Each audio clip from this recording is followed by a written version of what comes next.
Eh bien, chers amis auditeurs et auditrices, bienvenue ici à Paris au Forum Viva où Radio Fidélité pose ses valises. Le Forum Viva, c'est durant 2 jours l'occasion pour des centaines de visiteurs de venir à la rencontre de nombreux intervenants de la sphère chrétienne, mais pas que, et parler des sujets de société. Alors aujourd'hui, dans le rendez-vous Fidélité, on a décidé de vous donner des conseils, des astuces grâce à nos différents intervenants sur la vie en famille.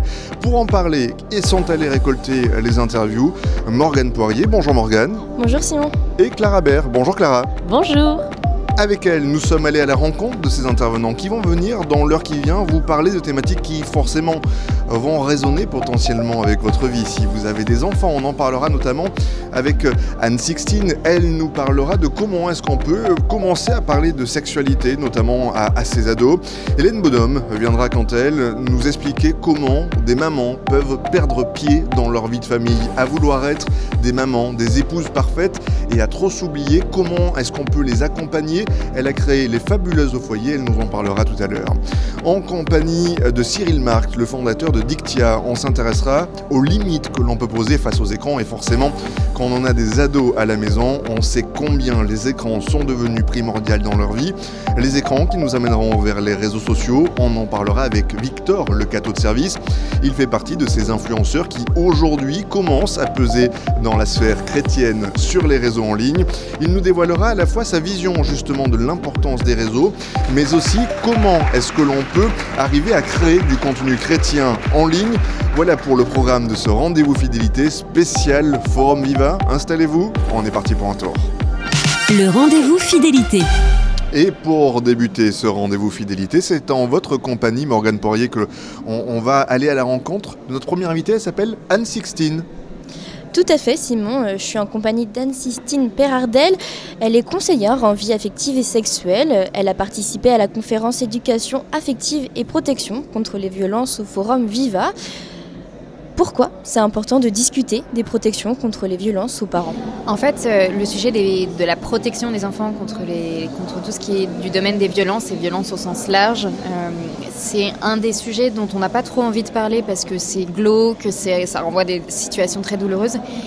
Mais en fait, c'est un des sujets, si en tant que parent ou éducateur on est formé, en fait, on devient des garants de sécurité pour nos enfants ou pour les jeunes qu'on côtoie.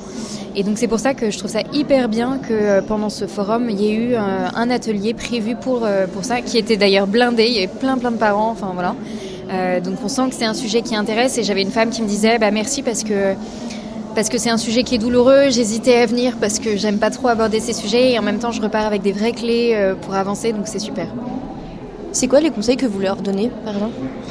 Déjà, le fait qu'ils viennent, je les félicite, dans le sens où ça veut dire qu'ils ont une démarche de formation personnelle, d'interrogation, de remise en question, parfois qui est nécessaire pour ce genre de sujet, où on ne peut pas tout maîtriser, et donc se former sur le sujet est déjà une belle démarche. Et puis mon objectif, c'était déjà qu'ils comprennent l'ampleur de ce phénomène des violences. J'étais en interview en conférence avec un juriste, et donc on avait une double voix, moi de conseillère en vie affective et sexuelle qui intervient auprès des jeunes, qui parle beaucoup de ces sujets d'affectivité et qui voit des quantités de jeunes parents, voilà. Et puis un juriste qui donnait aussi les actions concrètes et la compréhension de la loi par rapport à ces sujets de violence. Et donc c'est une manière de présenter un sujet qui fait qu'on le comprend mieux déjà. On a un aperçu global, alors c'est un petit atelier de 45 minutes donc c'est rapide, et j'ai porté mon focus sur 3 sujets en particulier qui me semblaient vraiment essentiels. La question du harcèlement et associée un petit peu avec la négligence affective, voilà. La question de la pornographie et la question des violences sexuelles qu'on peut malheureusement voir chez les enfants. On entend beaucoup en ce moment parler de l'harcèlement scolaire, des violences sexuelles chez les enfants ou même chez les ados. Comment on fait pour en parler avec son enfant ? Alors déjà, je pars toujours du principe qu'il faut expliquer ce qu'il y a de beau dans la vie. C'est-à-dire les relations, c'est des belles relations. La question du harcèlement, elle vient blesser la manière belle de vivre ces relations, par exemple. Donc bien comprendre que la base positive va permettre de comprendre pourquoi il y a certains problèmes qui peuvent arriver. Donc le premier conseil que je peux donner, c'est vraiment de conseiller aux parents de faire en sorte que leurs enfants aient une belle vision de l'affectivité, des relations, de l'amour, de la sexualité. Et c'est à partir de là, donc par exemple expliquer la puberté, ça peut paraître parfois un peu gênant, etc. Mais c'est un des sujets les plus beaux à aborder, justement parce que c'est le développement du corps. Et en fait, quand on explique le beau, après il y a de la place pour expliquer tout ce qui va être plus compliqué et faire de la vraie prévention à partir du positif. Voilà. C'est important de faire de la prévention pour ces futurs adolescents ou même pour ces enfants ? En fait, la prévention, elle vient pas remplacer l'éducation. Parfois, on a un peu mélangé, on s'est focalisé sur attention, faut pas faire ci, faut pas faire ça. C'est un peu anxiogène et c'est hyper culpabilisant pour des parents parce qu'on se dit mais s'ils en parlent pas et moi je suis un peu gênée, etc. Comment je fais pour protéger mon enfant quand même. Donc, je pense que la logique, c'est vraiment de se dire, c'est des petites choses du quotidien, du type parler d'estime de soi avec son enfant. J'ai dédicacé mon livre tout à l'heure, donc c'était vraiment donner des repères positifs à son enfant pour qu'il se construise et à partir de là, dans la logique de prévention, se dire que c'est des repères qui vont les aider, non pas, qui vont pas les pousser à faire des choses. Quand je parle de pornographie, je n'invite pas à regarder du porno aux adolescents ou aux enfants, mais je leur donne les repères pour que si jamais ils y sont confrontés, ils puissent réagir. Parce que la plupart du temps, si on t'a jamais expliqué les choses, c'est difficile, tu vas pas inventer la protection personnelle sur le vif, entre guillemets. C'est plus difficile de gérer une situation au moment où elle arrive que si on l'a un peu anticipé, on t'a expliqué, et au moins quand tu y es confronté, si jamais tu y es confronté, eh ben, ça t'aide un petit peu à agir. C'est pas magique, mais quand même, ça en rassure certains aussi de savoir ce qui peut arriver. Oui, parce que si on fait pas de prévention, ces enfants ou ces adolescents vont chercher par eux-mêmes, parce qu'ils auront entendu des choses au collège ou à l'école. Complètement, et c'est exactement comme ça que certains tombent sur de la pornographie, c'est-à-dire j'ai envie de savoir, je suis curieuse sur la sexualité, on m'a parlé de sexualité, qu'est-ce que c'est, ou on m'a dit le mot porno, mais je sais pas du tout ce que ça veut dire, et ils tapent sur internet les mots-clés et malheureusement ils tombent sur des images qui vont la plupart du temps extrêmement les choquer vraiment en profondeur, et puis c'est là en fait pareil où les parents ont une place extraordinaire, à la fois très responsable, c'est très responsabilisant et en même temps c'est très puissant parce que si les parents prennent cette place d'éducateur sur ces sujets si spécifiques, en fait l'enfant n'aura pas besoin d'aller chercher sur internet ou chez leurs petits copains ou je ne sais quoi des informations, ils pourront se tourner vers eux pour avoir leurs infos. Et généralement, c'est la meilleure des protections. Moi, je dis toujours l'éducation, c'est la meilleure des préventions. C'est que plus on osera parler d'affectivité, de relations, de sexualité, même des sujets qu'on n'aime pas trop aborder en tant qu'adulte, parfois parce qu'on n'a jamais été éduqué là-dessus, donc on a du mal à transmettre, formez-vous parce que vraiment, c'est des sujets sur lesquels vos enfants ont besoin d'aide. Ils ont besoin de vous. Mais on peut aussi les former, par exemple, avec des livres qui existent. Alors, les livres, c'est un bon moyen. C'est un moyen parmi d'autres de pouvoir sensibiliser son enfant. Déjà, se sensibiliser soi-même. Gardez toujours en tête que c'est les conversations qui marquent le plus. En général, un bouquin, c'est pas mal, mais le fait d'en parler avec un adulte, ensuite de rebondir sur la lecture. Tiens, comment t'as perçu tel sujet ? Qu'est-ce que t'en retiens ? Etc. Ça fera toujours rendre la conversation plus concrète entre des parents et des enfants. Dans votre travail de tous les jours, vous rencontrez des parents qui ont énormément de questions sur ce sujet-là ? Alors, des parents qui se sentent très souvent démunis, parce que c'est des sujets pour pas mal de générations, c'était un non-sujet. L'éducation affective et sexuelle, c'était soit jouissez sans entrave, soit rien du tout, on n'en parlait pas trop. Donc, ça rend forcément un peu compliqué le jour où tu es confronté avec tes propres enfants à ces questions, l'idée d'en parler devient un peu plus complexe. Je pense que, moi je vois dans mon cabinet, je donne pas mal de conférences aussi aux parents. Quand j'interviens dans un établissement scolaire, j'essaye de proposer à chaque fois une conférence pour les adultes, les parents et les éducateurs pour qu'ils puissent aussi être vraiment investis dans cette question parce que personne ne le fera à leur place. C'est vraiment la place des parents est unique, personne ne fera à leur place leur job de parents sur ces sujets d'affectivité. Et donc moi j'essaye de donner des repères très concrets, donc les inviter à parfois prendre soin d'eux et peut-être aller demander des conseils chez un professionnel, etc. S'ils voient que ce sujet d'affectivité et de sexualité les gêne un peu trop ou parce que parfois certains ont eu des blessures, donc ils osent pas trop en parler parce que c'est difficile déjà pour eux d'assumer un vécu traumatique ou des choses comme ça. Donc j'invite toujours les parents à prendre soin d'eux, à demander de l'aide si jamais ils sont coincés, ils n'arrivent pas trop à parler de ces sujets parce que plus eux-mêmes prendront soin d'eux, plus ils seront capables de prendre soin de leurs enfants sur ces sujets-là spécifiquement. Quand vous faites des conférences avec des éducateurs ou des parents, quelles questions reviennent assez souvent ? Je pense que la question qui revient souvent, c'est comment faire pour que mon enfant et confiance en lui. Ça, c'est vraiment un des sujets où comment faire pour donner les meilleurs repères pour son enfant. Donc moi, je travaille toujours en leur disant déjà quelles sont les 3 phrases que vous auriez envie de dire à votre enfant. Vous allez leur dire 150 milliards de repères d'éducation pendant toute leur enfance et leur adolescence. Ils en retiendront 3. Quelles sont ces 3 phrases que vous avez envie de leur transmettre qui font que vous allez leur répéter et leur répéter, leur re-répéter. La pédagogie, c'est de répéter. Et ben voilà, c'est la même chose. L'éducation, c'est la répétition. Et quelles sont ces 3 phrases que vous auriez envie de leur transmettre ? Moi, une phrase que je transmets à tous les jeunes que je rencontre, c'est « Tu es un trésor tel que tu es, tu mérites le meilleur ». Et c'est une phrase qui est toute bête, mais il y a tellement de jeunes qui ont besoin d'entendre qu'ils ont de la valeur, qu'ils méritent le meilleur. T'agis pas du tout de la même manière quand t'as conscience que tu mérites le meilleur que quand tu te dis bon, je sais pas trop qui je suis, j'ai pas trop de valeur, etc. Donc c'est l'axe, on va dire, de travail des parents. 3 phrases. Qu'est-ce que tu veux que ton enfant retienne de ta vision de la vie ? Et 3 phrases, c'est déjà pas mal. Pourquoi vous pensez qu'il y a beaucoup de parents se posent la question sur la confiance de son enfant ? Parce qu'aujourd'hui, déjà, ça correspond à un stade de croissance de l'enfant. C'est-à-dire dans l'expérience de l'adolescence, de l'enfance, vers l'adolescence, vers l'âge adulte, cette maturation progressive fait que l'enfant, au départ, est très dépendant de ses parents pour savoir qui il est et avoir conscience de sa valeur. Et puis, petit à petit, l'adulte, c'est celui qui sait justement regarder sa valeur et savoir qui il est, indépendamment du regard des autres.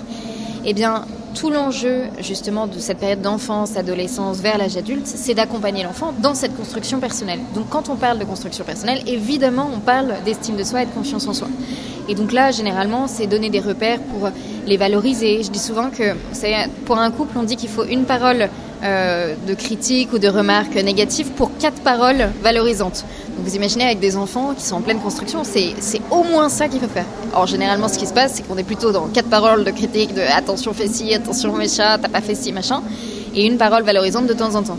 Et bien vous voyez, cette manière de valoriser l'enfant, c'est des habitudes d'éducation qui vont l'aider à construire une personnalité solide, pleine d'estime de lui-même, de confiance en soi, pour s'affirmer en tant qu'adulte ensuite facilement dans ses relations. Ça rend pas magique, encore une fois, les relations, mais c'est, on va dire, la base nécessaire pour une maturité affective.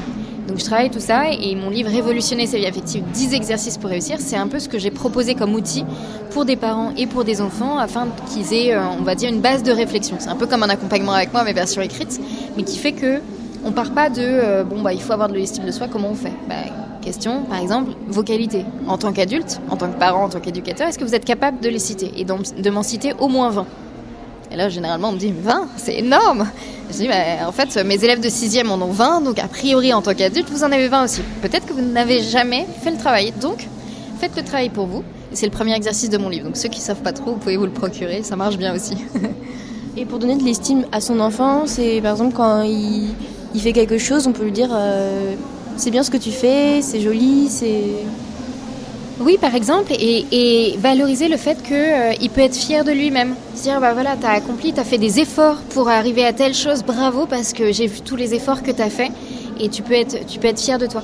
Mais c'est pas forcément que dans le faire. Ça, c'est important parce que parfois, l'enfant va vouloir faire tout bien pour essayer d'être sûr qu'il a de la valeur, mais c'est pas parce que il y a des moments où tu rates, et c'est pas pour ça que t'as pas de valeur. Et donc, c'est parfois être capable de dire, mais voilà, là, t'as raté ou là, t'as fait une bêtise, et je t'aime infiniment. Là, sur ces petites choses, va peut-être falloir retrouver un petit équilibre et c'était pas bien ce que tu as fait. Être capable de dire c'est bien et c'est mal dans les actions. Mais toujours être capable de dire, en fait, tu es plus que ce que tu fais. Et tu as de la valeur même si tu fais n'importe quoi. Et je t'aime même si tu fais n'importe quoi de temps en temps. On essaye de corriger, mais voilà. Et un enfant qui a de l'estime de soi, quand il devient adulte par rapport à un autre où on lui a pas fait d'estime de soi quand il était plus jeune, il y a des différences ? Alors, un enfant qui a de l'estime de soi, donc l'estime de soi, c'est le regard bienveillant qu'on porte sur soi. Donc, tu t'acceptes comme tu es, donc tu t'affirmes beaucoup plus facilement face aux autres. Donc, pour te lancer dans tel ou tel projet, telle ou telle activité, telle ou telle relation, ça va être beaucoup plus simple pour quelqu'un qui a de l'estime de soi.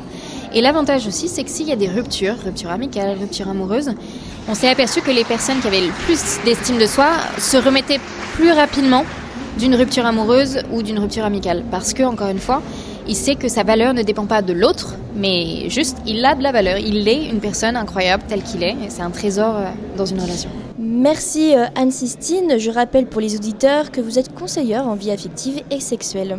Merci beaucoup Morgane Poirier. On continue nos rencontres et à présent c'est vers Hélène Bonhomme que je vais me tourner.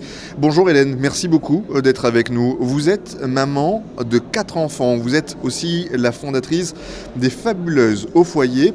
Hélène Bonhomme, est-ce que vous pouvez nous expliquer comment on se retrouve trop souvent dans des cas de situation où des mamans, des jeunes femmes se retrouvent dans des situations de détresse absolue ? Oui. Alors chez les Fabuleuses, on reçoit chaque jour des centaines de témoignages par email. Il y a des femmes qui sont dans des situations de détresse qu'on n'imagine pas. Ça peut être votre sœur, votre belle-sœur, votre belle-fille, une maman du portail de l'école, une copine. Et en fait, comme c'est censé bien se passer, comme la maternité c'est censé être que du bonheur, on a beaucoup de mal à dire qu'on pleure beaucoup, on a des émotions qui peuvent parfois exploser, qu'on crie sur les enfants. En fait, la réalité, c'est que ça nous arrive toutes, mais voilà, qu'on a du mal à le dire et que, en plus de la difficulté d'être mère dans un monde qui va déjà très très vite, on va s'infliger de l'auto-jugement. On va s'auto-flageller en disant mais c'est pas normal d'être aussi fatigué, c'est pas normal de se sentir aussi dépassé. Il y a quelque chose forcément qui cloche chez moi. Donc nous, ce qu'on essaye de faire, c'est de dire à ces femmes que malheureusement, c'est normal que beaucoup de mères se sentent très vulnérables. Et ici, au Forum Viva, on a beaucoup parlé de vulnérabilité. Et c'est vrai que quand on devient mère, en fait, la maternité, c'est une expérience qui nous dépasse. À partir du moment où la grossesse commence, pendant la grossesse, à l'accouchement, une fois que le bébé arrive, et puis en fait, ça s'arrête jamais, puisqu'on restera toujours la mère de notre enfant quand il sera ado, quand il sera adulte. Je parlais tout à l'heure avec une dame qui me disait, vous savez, même les personnes très âgées qui sont déjà en EHPAD et qui perdent un enfant, vivent une douleur indicible parce que ce sera toujours notre enfant, même si notre enfant a 60 ou 70 ans. Voyez.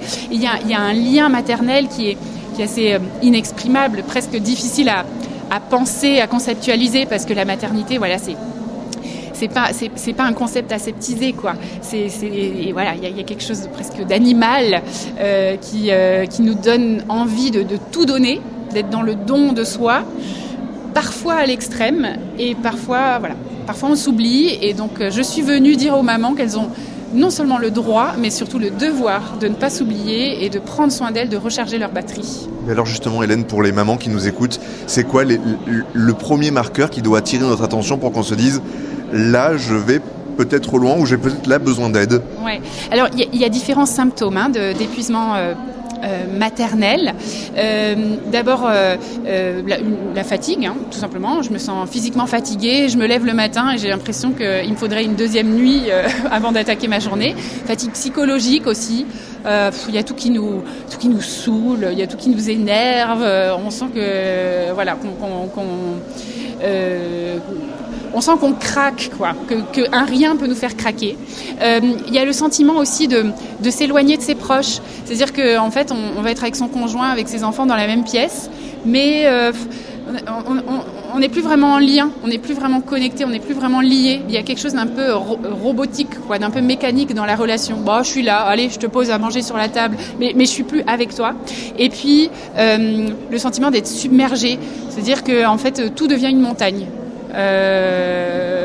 On compte les heures et on se dit vivement ce soir que je puisse aller au lit. Voilà, ça peut être des indicateurs qu'il va falloir réagir, Il va falloir commencer à faire quelque chose.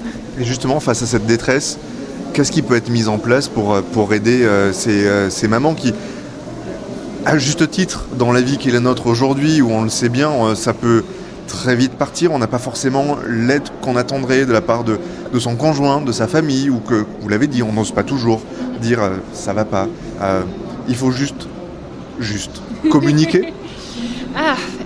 Oui, alors ça c'est une excellente question. Moi je dirais, avant de communiquer, je dirais qu'il y a urgence à trouver une petite minute par jour juste pour soi.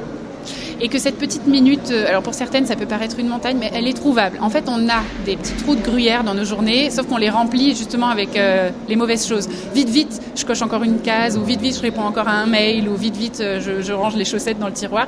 Voilà, mais il est possible de s'arrêter juste une minute, et il est possible de recharger ses batteries de manière vraiment qualitative pendant cette petite minute-là.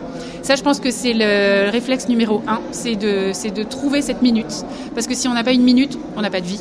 Voilà, tout simplement. Et voilà, et chez les Fabuleuses, on enseigne les mamans à comment remplir cette petite minute-là de quelque chose qui sera le plus qualitatif possible, le plus nourrissant possible. Et pour répondre à vos questions sur la communication, eh bien, plus on va prendre des petites minutes, plus on va devenir accro et on va avoir envie tout à coup de 10 minutes, une demi-heure, ou bien de partir 3 jours seul ou entre copines. On propose aussi chez les Fabuleuses des vacances pour maman. Voilà.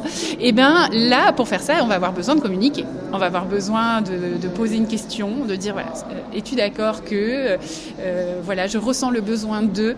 Mais je pense que la communication ne vient que après le fait d'être en paix avec soi-même sur notre besoin.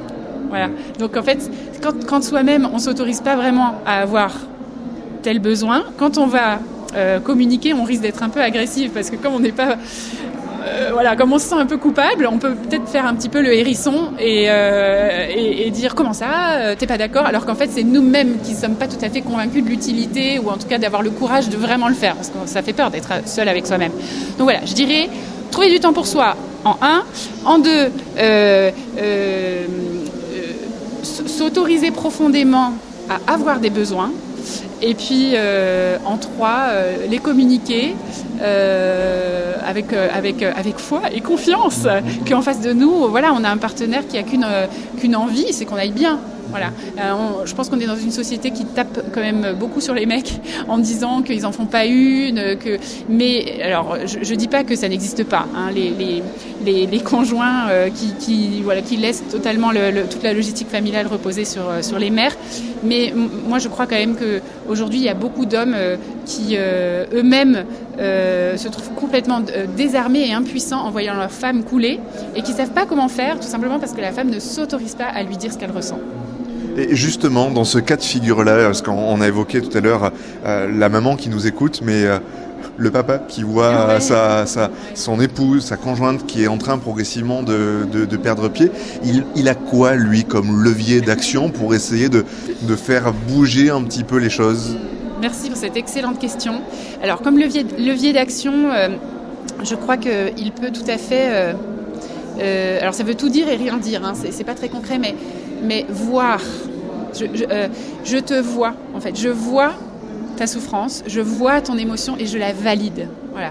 Il peut valider. Moi je l'ai vécu dans mon parcours. J'ai eu besoin, en fait, En fait, ce qui m'a aidé, c'est de lire un livre sur le burn-out maternel. En lisant ce témoignage, je me suis dit, ah ben voilà, ça y est, j'ai un mot, je sais que c'est moi. Et j'ai eu besoin de donner ce bouquin à mon mari en lui disant, s'il te plaît, peux-tu lire ça ? Il l'a lu, il a dit, d'accord, maintenant je comprends. Et je valide, et je ne juge pas que tu ressens ce sentiment d'être dépassé, d'être fatigué, voilà. J'entends que tu ressens cette souffrance, et je la valide. Je n'essaie pas de la minimiser, je n'essaie même pas de te sauver, ni même de te proposer une solution. Avant même de parfois ça nous énerve, nous les filles, parce que les hommes ils aiment bien proposer des solutions, mais que nous, avant la solution, on veut être entendu, quoi. On veut être comprise, on veut être prise dans les bras, alors physiquement, mais aussi émotionnellement. Voilà. Et puis après, une fois qu'on a entendu l'émotion, après on peut poser la question, qu'est-ce qui t'aiderait ? Qu'est-ce que je pourrais faire ? Et là, je suis sûre qu'elle aura plein d'idées, la dame. Est-ce que tu pourrais me donner 1 heure pour que je puisse, gérer le bain des enfants ce soir et leur donner à manger et gérer le brossage des dents et la mise au lit pour que moi je puisse aller marcher ou peu importe. Mais poser la question. Et puis une fois que le besoin sera exprimé, je suis sûre que les hommes auront plein de ressources pour proposer plein de belles solutions. Et je vais le dire de manière maladroite, mais cette validation en quelque sorte, j'imagine, doit faciliter l'acceptation par la personne elle-même. Oui. Je pense qu'elle facilite l'acceptation parce qu'on est quand même des animaux sociaux, hein, on a besoin des autres et forcément... Et une chercheuse qui s'appelle Christine Neff qui dit que l'un des leviers de l'autocompassion, donc de l'amour pour soi, c'est le sentiment d'humanité. Ça veut dire que ce sentiment que qu'on n'est pas seul, qu'on fait partie d'un groupe et que en fait on ressent tous la même chose. En fait, je suis pas la seule. Là, je me sens totalement angoissée ou anxieuse et j'ai l'impression que je suis la seule personne au monde à souffrir. Alors qu'en fait, on souffre tous de plein de manières différentes. D'ailleurs, les hommes ont des souffrances que les femmes n'ont pas. Ça, il faut le dire aussi. Je ferme cette petite parenthèse. Mais en tout cas, ça répond à ce besoin-là, ce sentiment d'humanité. Et donc, quand l'autre valide une émotion, en fait, il va dire, par exemple, ça m'arrive aussi de temps en temps de ressentir une telle anxiété. Bon, chez moi, ça se manifeste un peu différemment. Mais voilà, c'est une sorte de moi aussi. Voilà, on a besoin d'entendre moi aussi, plutôt que tu devrais.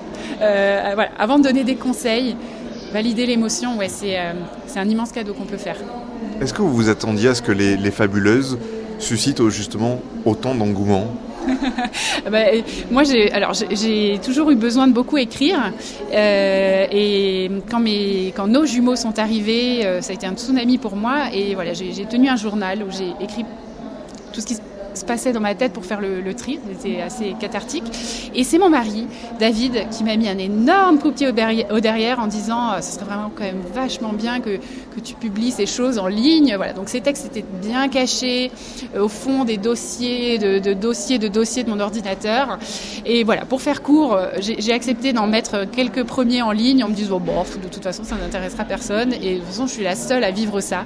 Et voilà, c'est vrai que ça s'est répandu comme une traînée de poudre et que assez rapidement j'ai reçu 10, 20, 100, 500, 1000 messages de fabuleuses qui me disaient mais en fait c'est pas possible, t'as mis des caméras chez moi, en fait tu racontes l'histoire de ma vie. Donc pour moi ça a été thérapeutique. Voilà, de me dire plus je raconte des trucs que je trouve totalement honteux et voilà, plus je parle de cette vie de mauvaise mère, plus je me rends compte qu'on est toutes les mêmes, donc c'est quand même sympa. Voilà, donc pour répondre à votre question, non, je m'attendais pas à cet engouement. Et puis plus les années passent, donc les Fabuleuses existent depuis 2014, plus puisqu'on est 15 à plein temps à travailler à prendre soin de la santé émotionnelle des mamans de manière la plus large possible, plus on a l'impression de tirer sur un fil et de se dire mais c'est incroyable les enjeux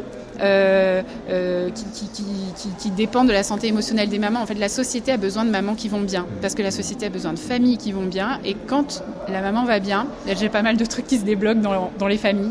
Et voilà, je crois qu'il faut... il en faut pour tout le monde, hein. Il en faut pour les papas, il en faut pour les enfants, il en faut à tous les niveaux, mais nous, on a vraiment un cœur pour les mamans, parce que les mamans donnent la vie, et pas seulement physiquement, les mamans sont appelées à mettre de la vie, en fait, dans tout ce qu'elles font. Et je dis maman au sens large parce qu'il y a des mamans qui n'ont pas d'enfants biologiques, mais qui sont des mères. Et en fait, quand on met de la vie, quand on met de la joie, quand on met de la lumière autour de nous, on est une maman. Donc nous, on veut aider les mamans qui ont perdu cette petite flamme intérieure, là, cette petite joie, cette petite lumière qui est un petit peu éteinte. Nous, on est là pour les aider à... Non pas à la rallumer, parce que je crois que il existe une flamme en chacune, mais peut-être qu'elle a été recouverte, vous voyez, par des tas de linge sale, peut-être, par de la vaisselle qui traîne, ou alors par des émotions enfouies, des traumas du passé. Donc nous, on les aide à dépoussiérer et à ranger un petit peu la maison intérieure, hein, pour que la lumière réapparaisse. Pour terminer, Hélène, est-ce que vous trouveriez, au fond, quand je vous écoute, on pourrait se dire que ça pourrait presque être logique qu'au collège, au lycée, je ne sais pas à quel moment, mais qu'on aille à la rencontre des jeunes pour leur parler et tout simplement leur expliquer d'une certaine façon ce vers quoi potentiellement elles vont passer et le fait que oui, c'est normal de se sentir dépassé, de douter, de se dire qu'on n'est pas armé face à la situation pour peut-être éviter certaines embûches. Oui, et c'est très juste ce que vous dites, parce que ma génération, c'est plutôt la génération qui est tombée dans le piège des mères parfaites, hein. Moi, je suis vraiment tombée là-dedans à fond, le perfectionnisme maternel. Et la génération qui arrive après nous, ne veut plus d'enfants. Bah oui, parce que en fait, elles se rendent bien compte que c'est beaucoup trop dur. Alors, c'est peut-être un petit peu de notre faute parce qu'on a peut-être été un peu trop authentique. J'en sais rien, je le dis en rigolant parce que je crois pas qu'on peut être trop authentique. Mais c'est vrai qu'il y a une peur de la maternité. Mais non, mais moi je veux pas que mon corps change. Moi je veux pas vivre toutes ces émotions-là. Je veux pas. Et en fait, je veux pas traverser l'expérience de la vulnérabilité. Et ça, je trouve ça hyper dommage. Je trouve ça hyper dommage parce que il faut dire aux jeunes, il faut dire à tout le monde que la vulnérabilité, c'est pas de la faiblesse, bien au contraire, c'est l'opportunité de faire preuve de courage. En fait, quand on vit une expérience de vulnérabilité, c'est que on n'est pas sûr de l'issue. C'est ça la vulnérabilité, c'est qu'on n'est pas sûr qu'on va s'en sortir. Mais si on n'est pas dans une situation où on n'est pas sûr de l'issue, il n'y a pas de force, il n'y a pas de courage, il n'y a même pas d'histoire à raconter en fait. Il n'y a pas de voilà. Et donc, moi je crois que il faut prendre des risques, quoi. Il faut oser. Et j'ai pas mal de jeunes femmes dans mon entourage qui me disent, moi j'ai pas envie de me risquer à être mère. Et en fait, je constate que ça n'efface pas la souffrance de leur vie. En fait, elles vivent d'autres souffrances, elles vivent d'autres vulnérabilités, quoi. Ce que je veux dire, c'est que la vulnérabilité est une force et que, par définition, la famille, c'est un risque à prendre, qu'il n'y a pas de garantie, mais que ce serait dommage de ne pas essayer. Eh bien, merci beaucoup, Hélène Bonhomme. Je rappelle que vous êtes mère de 4 enfants et la fondatrice des Fabuleuses au foyer. Notre prochain invité, il est avec vous, Clara Berthe. On va pouvoir un petit peu parler des écrans. Oui, nous sommes en compagnie avec Cyril Markt, fondateur de la société Dictia. Bonjour Cyril, comment avez-vous vu évoluer, vous, la place des écrans dans les familles ? Effectivement, Dictia est né de ce constat, justement, de se rendre compte il y a déjà plusieurs années, avant le confinement, parce que souvent on raisonne maintenant un petit peu entre le avant et le après, que déjà il y a quelques années, la place des écrans posait des questions, mettait des familles en difficulté. C'était l'arrivée des téléphones portables, l'arrivée des smartphones, les consoles portables commençaient à se déployer, l'usage d'Internet, des environnements numériques de travail se multipliait aussi en lien avec l'école, et on a rencontré un certain nombre de parents qui justement étaient en difficulté par rapport à ça, et qui avaient besoin d'aide, qui se sentaient soit démunis pour aborder le problème, soit qui se sentaient seuls en disant mais on a un petit peu l'impression de ramer seul dans notre coin à contre-courant. Quel type de difficultés ça a pu créer au sein des familles ? Est-ce que c'est des véritables, c'est des fractures que ça a créé, des écarts de génération ? Alors effectivement, on a des différents aspects, ça s'est traduit de manière différente selon les familles. Soit ça a créé des tensions, avec des prises de position, parfois des parents qui étaient un peu vent debout contre cette arrivée des écrans du numérique dans la famille, parfois de manière peut-être un peu extrême, mais ne sachant pas comment gérer le sujet, ou étant un petit peu dans la crainte de ce que ça pouvait engendrer, avec des positions assez radicales, ou inversement des parents qui ont un petit peu abandonné le sujet, lâché la bride, faute de savoir quoi faire, ou se disant de toute façon aujourd'hui ça fait partie, ce numérique fait partie de la vie, et à quoi bon lutter. Est-ce qu'il y a plus pour vous, il y aurait plus d'aspects négatifs ou positifs à laisser s'abandonner les enfants et les jeunes générations aux écrans Alors, le numérique en lui-même n'est pas d'abord un problème. C'est vrai que ça fait partie aujourd'hui de nos vies, que ce soit dans le travail, que ce soit à l'école, que ce soit dans les familles, pour communiquer, pour se divertir, pour travailler. C'est vrai que ça reste des outils formidables. Mais c'est vrai que ça nous pose plein de questions sur la place de ces outils dans nos vies, notre capacité à les maîtriser, en garder la maîtrise, pour que ce soit toujours des outils au service des personnes et du bien commun. C'est une des préoccupations de ce Forum Viva. Et effectivement, l'abandonner le sujet, effectivement, aujourd'hui, c'est pas possible et c'est pas souhaitable. Il y a un vrai enjeu autour de l'éducation numérique qui est évidemment en partie qui repose sur la famille, mais qui est aussi un sujet abordé à l'école dans le cadre scolaire. Comment on distingue un bon usage numérique d'un usage numérique assez nocif ? Alors, j'allais dire d'une manière générale, Un bon usage numérique, c'est un usage qui va permettre à la personne d'atteindre son but, d'être au service de ce qu'elle a envie de vivre. Et à partir du moment où finalement l'outil numérique, plutôt d'être un facilitateur, un outil au service de la personne et de l'action qu'elle veut mener, devient un sujet de difficulté, de tension, un sujet de chute, là on va commencer à parler de mésusage. Alors effectivement, ça peut être des mauvais usages qui auront un impact sur la personne elle-même, sur sa santé, sur son travail scolaire ou professionnel, sur ses relations, mais ça peut être aussi un impact avec tous ceux qui l'entourent, sur la famille en général ou sur la société. Et du coup, est-ce qu'il y a la notion de temps qui rentre en compte Oui, alors bien sûr, la question du temps passé derrière les écrans est une des questions centrales que j'allais dire tous les parents se posent, mais que tous les adultes se posent. C'est vrai qu'aujourd'hui, ça c'est un des points aussi sur lequel on est pas mal interpellés. Et d'ailleurs, les jeunes nous le disent ou les ados nous le disent. Parfois, quand on discute avec eux ou quand on intervient auprès d'eux, ils nous disent monsieur, ça, il faudra le dire à mes parents. Effectivement, même les adultes, on n'est pas des modèles. Parfois, dans le temps qu'on peut passer derrière nos écrans, sur notre façon parfois même de les utiliser ou de s'exprimer, il y a qu'à voir parfois certains forums fréquentés par les adultes. Le ton, où les insultes fusent des fois aussi vite que sur les espaces numériques fréquentés par nos jeunes.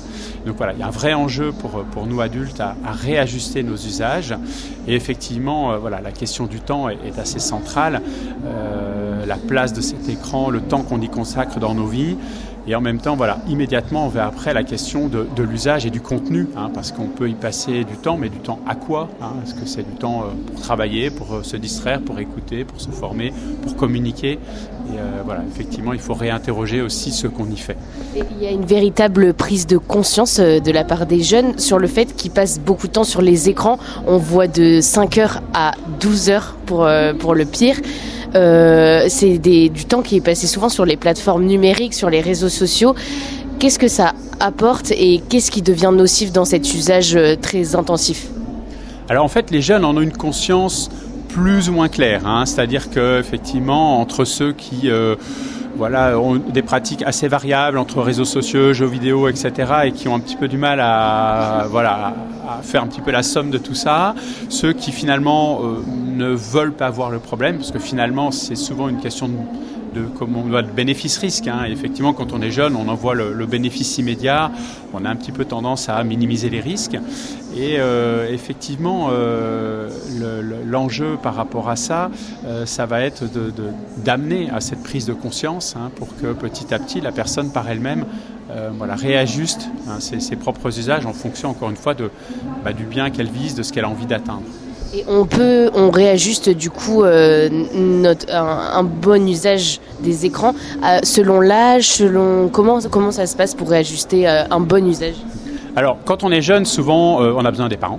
Ça c'est clair, voire parfois des frères et sœurs, tout simplement parce que évidemment on n'a pas forcément les clés pour la maîtrise, et puis on n'a pas physiologiquement non plus la capacité. Ça c'est aussi important de le savoir, c'est-à-dire quand on rentre dans l'adolescence, il y a tout le système hormonal qui aussi est chamboulé, se met en place, et le cerveau continue son évolution, sa maturation, et sera terminé entre 20 et 25 ans.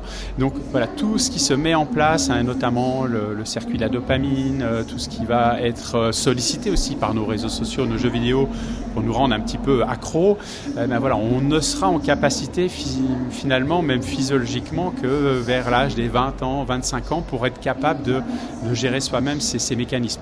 Donc effectivement, c'est toute une période où on est un peu en fragilité, un autre thème de ce Forum Viva, et où on a besoin de l'entourage, on a besoin de l'aide des parents. Alors évidemment, l'objectif de toute éducation, c'est d'amener le jeune vers l'autonomie. Il ne s'agit pas d'avoir la même réaction avec un enfant de 8 ans qu'avec un ado qui en a 14, 15 ou 17. Cette autonomie va petit à petit se faire progressivement, et le rôle des parents, ça va être petit à petit de s'effacer, mais d'accompagner cette pratique pour que le jeune, une fois qu'il aura quitté la maison, qu'il va partir faire ses études ou entamer sa vie professionnelle, il est acquis finalement par lui-même aussi les bons réflexes, les bonnes pratiques, et il soit en capacité de s'autoréguler pour pas que ça le mette en difficulté derrière dans son travail ou sa vie de couple. C'est difficile en tant que parent de faire comprendre à son enfant que les écrans lui apportent une dose de dopamine, mais qui est aussi à la fois parfois un peu toxique pour lui. Alors, oui et non, c'est-à-dire qu'à partir du moment où le jeune en a pris conscience, notamment pour intervenir beaucoup auprès d'ados, effectivement, à partir du moment où ils se rendent compte qu'ils sont un petit peu piégés déjà par un certain nombre d'outils, là, il y a déjà cette prise de conscience qui fait que, voilà, prendre conscience qu'on se fait avoir, c'est jamais agréable. Donc il y a une petite réaction une petite réaction qui se fait. Alors, quand on est au collège, voilà, ça ne veut pas dire qu'elle est traduite forcément immédiatement par des actes, mais c'est vrai quand après on arrive aux âges des lycéens, voilà, on sent qu'il y a aussi un peu plus de recul, voilà, qui se fait, et on a envie quand même d'être un peu plus maître de sa vie et de se dire mais finalement oui, si ces outils-là m'empêchent de vivre ce que j'ai à vivre ou ce que j'ai envie de vivre ou me font rater le coche dans mes études, oui, là ça devient un problème. Une prise de conscience qui se fait en fait un peu plus tard avec la maturité qui arrive. Comment on fait face aux plus jeunes qui eux sont plus attirés vers les écrans? Est-ce qu'il y a des outils, des applications qui peuvent aider à gérer le temps d'écran des enfants sans créer de conflits au sein des familles? Alors, sans créer de conflit, je ne sais pas si c'est possible. Voilà, ça c'est effectivement, forcément, comme c'est des outils qui attirent. La plupart, après, chaque enfant est aussi différent. Certains enfants ont beaucoup plus d'appétence pour l'écran que d'autres. Mais effectivement, voilà, c'est vrai que c'est important pour les parents de poser un cadre, de fixer une règle qui sera adaptée au fur et à mesure d'évolution des pratiques et de la maturité de l'enfant. Et puis s'appuyer sur des outils, effectivement, de contrôle parental. Il y en a qui sont gratuits aujourd'hui dans la plupart de nos outils numériques. Quand on est dans le monde Android, ça va être Family Link de Google. Quand on est dans le monde iOS, ça va être Temps d'écran. Voilà, tous ces outils qui sont présents sur nos tablettes, sur nos smartphones, même dans les consoles de jeux aujourd'hui, sur les Switch, les PlayStation. Voilà, il y a des contrôles parentaux intégrés. Donc n'hésitez pas faut pas hésiter à aller regarder. Sur Internet, il y a des tutos qui permettent de les prendre en main. Et effectivement, ça permet de cadrer un petit peu les temps d'usage. Ça évite aussi que l'enfant, des fois même par inadvertance, tombe sur des contenus inappropriés qui pourraient derrière le mettre mal à l'aise ou le choquer. Et évidemment, plus il va avancer en âge, plus ces outils vont être moins des outils, coercitifs de contrôle, mais vont permettre soi-même de manière un peu objective de dire tiens, cette semaine, j'ai passé combien de temps et ah oui, quand même, je me suis peut-être fait un peu avoir, j'ai perdu un petit peu le contrôle. Et ça permet petit à petit aussi de réajuster ses propres usages, sans avoir forcément tout le temps papa et maman derrière. Et on vous remercie Cyril Markt, vous êtes fondateur de Dictia. Merci beaucoup Clara. Allez, notre dernière invitée pour clôturer ce rendez-vous fidélité ici à Paris au Forum Viva. Je vous propose que nous partions à la rencontre d'une figure que vous avez peut-être croisée au détour des réseaux sociaux ou sur YouTube. Il s'appelle Victor. Victor, le cateau de service. Bonjour. Merci beaucoup d'être avec nous sur les ondes de Radio Fidélité. Victor, vous êtes un créateur de contenu chrétien. Vous rassemblez plus de 350 000 abonnés sur les réseaux sociaux. Et ici, au Forum Viva, vous avez participé à une conférence écran et réseau, les maîtriser pour ne pas les subir. Conseil d'un influenceur. Forcément, vous, c'est votre quotidien. Vous comprenez que notamment pour des parents, ou même d'ailleurs pas que des parents, mais les réseaux sociaux peuvent sembler pour certains un domaine assez inquiétant, une espèce de Far West sur lequel on n'a que peu de maîtrise. C'est vrai qu'il y a quelques dangers qu'il peut y avoir sur les réseaux, ce qu'on dit le plus souvent, mais il y a aussi beaucoup de bonnes choses qui peuvent s'y passer. Le tout, c'est de ne pas absolument diaboliser tout ce qui s'y passe, c'est reconnaître les dangers qui sont bien réels et qui sont évidents parfois. Il s'agit aussi de comprendre les codes des réseaux sociaux qui, en fait, dans leur fonctionnement, sont créés pour créer une addiction, donc on ne le cache pas, mais une fois qu'on sait le reconnaître, on peut parfois utiliser ça pour faire des choses un petit peu plus positives là-dessus et créer des choses qui ont du sens. C'est ce que j'essaye de faire sur ma chaîne et je vois que ça a des résultats étant donné qu'il y a pas mal de gens qui découvrent comme ça Dieu, la foi, le sens de leur vie, qui deviennent heureux en fait, et c'est aussi pour ça que je continue. Donc il y a des dangers à reconnaître, mais il y a aussi des choses positives à développer. Le tout, c'est simplement de ne pas se laisser enfermer par les réseaux sociaux.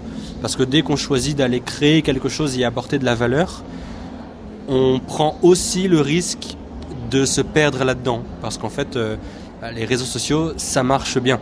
Le côté addictif, il marche bien. Et donc même pour les créateurs, il s'agit simplement de se mettre des barrières, y aller en étant conscient. Et en fait, les choses se passent bien après. Parce qu'on essaye simplement d'apporter des bonnes choses Et on se rend compte qu'on peut développer le positif des réseaux sociaux. On peut apprendre énormément de choses sur les réseaux, on peut transmettre énormément de bonnes choses très rapidement sur les réseaux sociaux, on peut toucher beaucoup de personnes, on peut vraiment créer ou faire prendre conscience qu'il y a réellement un esprit de communauté. Et ça peut avoir des bons côtés. Ça peut évidemment avoir ses défauts, mais il y a aussi des belles choses qui se passent grâce à ça. Il s'agit simplement de le constater et puis de l'utiliser à bon escient, je dirais. Donc évidemment on n'y arrive pas toujours. Il y a les vrais risques, mais on fait au mieux et on voit aussi de très beaux résultats. Oui, forcément, c'est comme dans la vie, tout est question d'équilibre et quand c'est bien dosé, ça fonctionne toujours mieux. Est-ce que vous, Victor, vous trouvez que ces réseaux sociaux aujourd'hui, c'est une terre propice justement pour porter un message missionnaire ? Je pense que oui, mais en fait, tout est une terre propice pour porter un message missionnaire.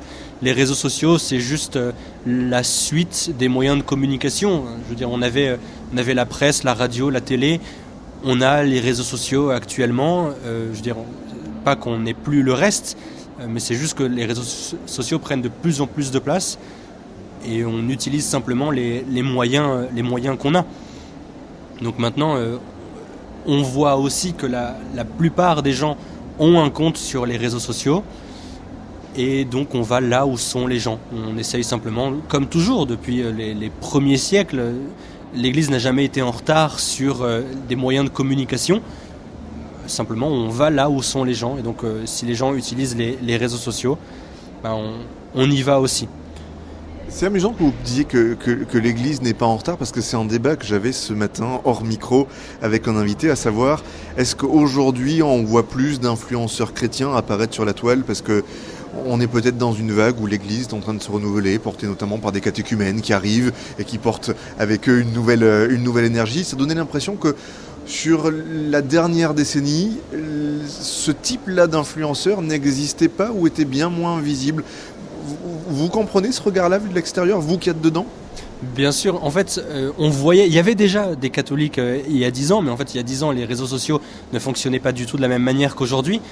Donc, en fait, je pense que tout s'est développé très vite et le fait qu'on voit aujourd'hui qu'il y a de plus en plus de catholiques sur les réseaux, ça ne veut pas dire qu'ils n'étaient pas là il y a 10 ans, mais peut-être qu'ils utilisaient différemment ces réseaux sociaux. Aujourd'hui, j'ai l'impression qu'on on cherche à comprendre les codes des réseaux et en fait, quand on les maîtrise de mieux en mieux, on touche de plus en plus de personnes. Donc peut-être qu'avant, la manière de faire était différente dans la mesure où aujourd'hui, on va être plus frontal, avec des titres accrocheurs, avec des réponses, avec un petit peu plus de débat extérieurement du moins. Évidemment, il n'y a pas que ça, très loin et heureusement, mais il y en a aussi et de plus en plus. Et il me semble que ce côté frontal, ce côté fierté assumée du catholicisme, elle était moins présente il y a 10 ans. C'était simplement il y a 10 ans, voilà, on était chrétiens, catholiques, et puis on était présents comme voilà, il y a des chrétiens partout. Et on ne l'affichait pas particulièrement, on était juste présents. Et aujourd'hui, devant la multitude des manières de penser différentes, des spiritualités différentes, des points de vue, il y a toute forme de religion, toute forme de spiritualité, toute forme d'avis, que ce soit religieux ou enfin, on entend simplement tellement de choses différentes que les catholiques, il me semble, on prend de plus en plus conscience qu'on devrait et qu'on peut surtout afficher vraiment directement qu'on est catholique et surtout montrer à quel point c'est incomparable. Avant, on en parlait simplement. Aujourd'hui, on en parle, mais on met l'accent sur le côté incomparable, fier du catholicisme. En tout cas, c'est ce que j'essaye de faire sur les réseaux et je vois que ça prend. Alors justement, je vais revenir vers vous. Est-ce que vous pouvez me raconter un petit peu comment vous en êtes arrivé à créer bien l'influenceur que vous êtes devenu aujourd'hui ? Comment ça a démarré ? À quel moment on se dit ah ben oui, ça fonctionne ? À quel moment ça a démarré ? C'est au moment où en fait on parle de Dieu et on se rend compte qu'il y a après des centaines de personnes qui écrivent pour poser des questions. On n'a pas fait exprès, on a juste fait une vidéo. Personnellement, j'avais juste mon téléphone qui était posé sur un pupitre dans ma chambre et je répondais à des questions que j'entends souvent autour de moi. Et j'ai décidé simplement de le publier en me disant que, au lieu de parler à 15-20 personnes autour de moi, peut-être que je peux toucher plus de monde sur Internet. S'il y a 15-20 personnes qui sont intéressées autour de moi, il y a peut-être 15, 20, 30, 100 personnes que je ne connais pas qui se posent exactement les mêmes questions et qui peut-être ont besoin de ces mêmes réponses. J'avais rien à perdre, j'avais cet élan intérieur, des amis en même temps m'avaient dit vas-y, donc j'avais une confirmation extérieure à un élan intérieur. Personnellement, avec mon point de vue chrétien, je me suis dit qu'il y avait peut-être là un clin d'œil de Dieu, quelque chose à tester. Et donc j'ai essayé, j'ai publié quelques vidéos et je me suis rendu compte qu'il y avait de plus en plus de personnes qui s'abonnaient, qui répondaient, qui partageaient ces vidéos et ça touchait du monde. Après, on essaye simplement de voir les vidéos qui marchent mieux que d'autres. Et quand une vidéo marche bien, ça veut dire qu'il y a un besoin, ça veut dire qu'elle parle, qu'elle touche. Et donc, s'il y a là un besoin, on va essayer d'y répondre. Et c'est globalement ce que j'ai fait sur les réseaux jusqu'à maintenant, depuis 5 ans. Et c'est en voyant les réponses des gens, en voyant que ça touche de plus en plus de personnes et que ça répond réellement à des vraies questions que les gens se posent. Et en voyant aussi que, en fait, avec ces réponses, les gens changent réellement de vie, que ça se traduit dans le concret, que c'est pas juste une vidéo de plus que la personne a vue, mais qu'après ça, elle change réellement de vie. Qu'en fait, on est émerveillé de voir ça parce qu'on n'a pas fait exprès, on a juste parlé de ce qui nous émerveillait en un sens, et on voit que les gens sont touchés. Et donc après, je sais pas si je peux vraiment dire que j'ai créé l'influenceur. C'est un influenceur, c'est le terme qu'on utilise généralement. Il veut dire beaucoup de choses aujourd'hui, mais en fait, simplement, j'ai fait de mon mieux pour parler de ce qui m'anime. J'ai vu que ça répondait à un besoin, donc j'ai continué. J'ai vu qu'il y avait des gens qui se convertissaient et en masse, donc il y avait là un besoin auquel il fallait aussi y répondre. Et les choses ont fait que il y a de plus en plus de personnes qui se sont abonnées et qui écoutent encore maintenant. Donc c'est un encouragement supplémentaire. C'était pas une posture construite, pensée en avance.